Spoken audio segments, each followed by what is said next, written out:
losing your spark does not always look like falling apart. Sometimes it looks like having a perfectly normal life.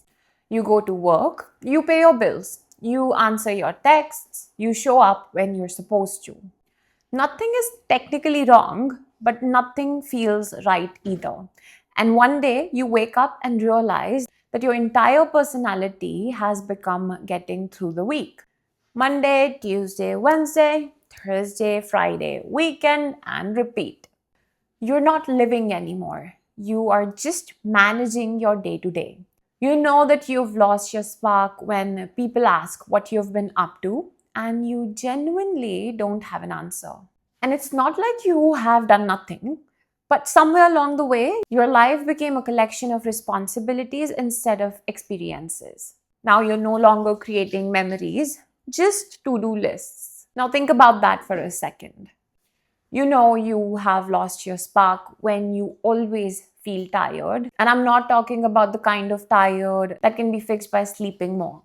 It's the kind of tired that comes from living a life that no longer excites you. And what's crazy is sometimes we don't even realize it's happening because you are just used to living in the survival mode.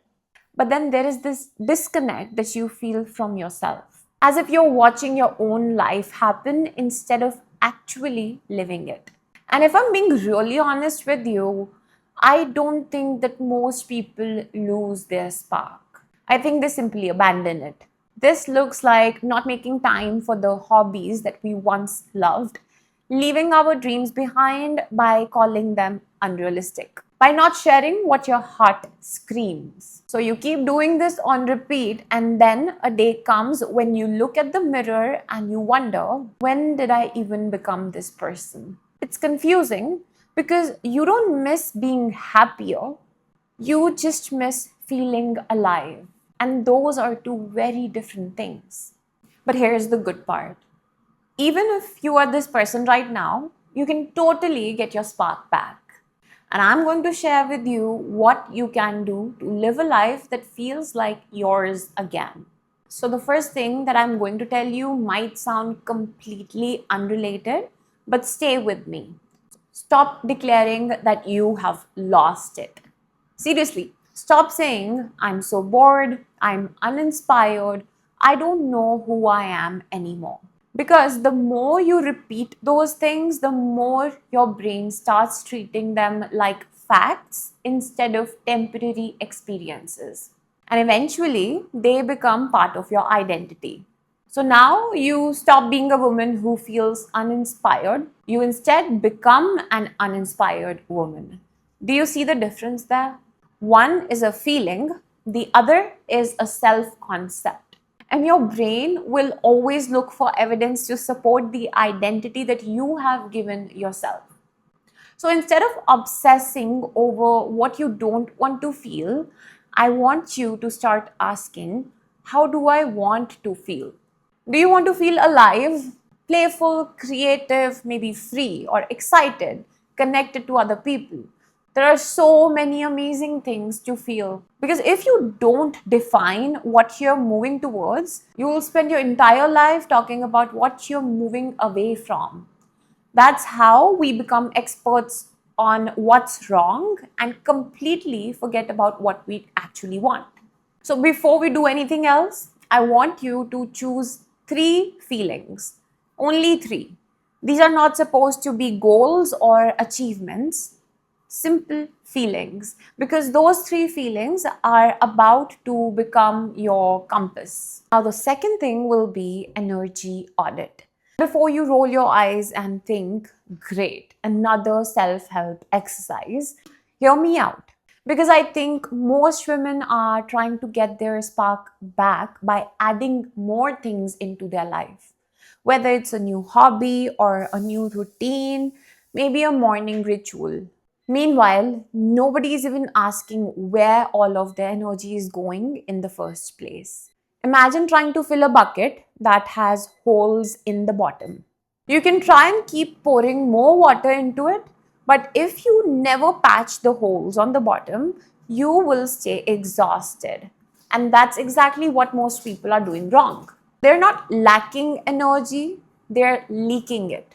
Which is why I want you to ask yourself, what is it that consistently leaves me feeling drained? And I'm not talking about things that require effort.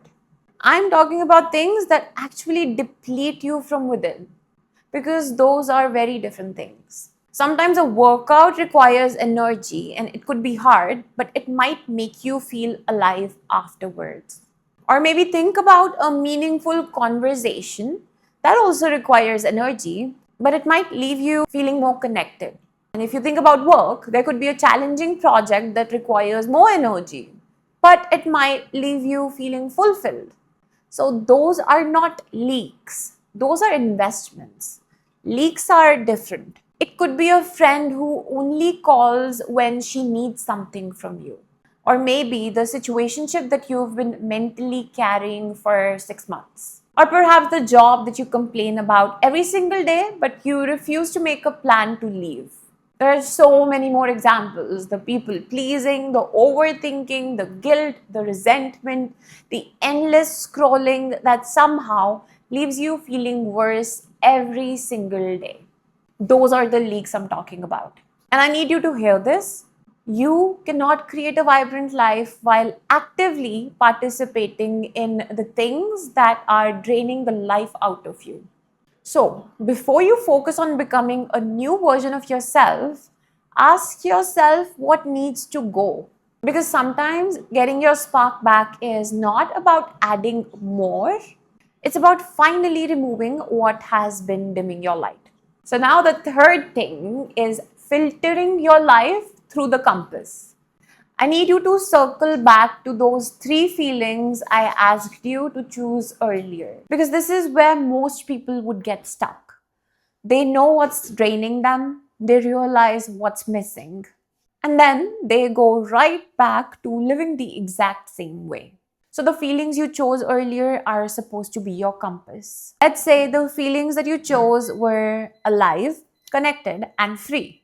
Now, every area of your life has to go through that filter. Does this friendship make me feel connected? Does this habit make me feel alive? Does this commitment make me feel free? And if the answer is consistently no, then we need to have an honest conversation about why it's still taking up space in your life. Because here's something I learned the hard way. You simply cannot build a life that feels exciting while filling it with things that make you feel trapped. You cannot feel free while saying yes to everything. You cannot feel connected while staying in relationships that leave you feeling unseen. So your spark is not waiting somewhere to be found. It's being buried every single day by choices that move you further away from the way you want to feel. And I know that sounds harsh, but I think it's actually very empowering.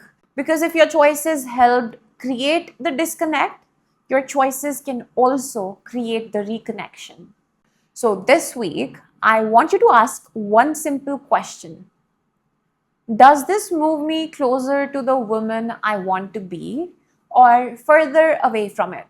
And then you will witness the spark coming back the same way it disappeared once you start making intentional choices in your life. Once you have stopped leaking energy and started making choices that align with your compass, there's one final thing you need to do.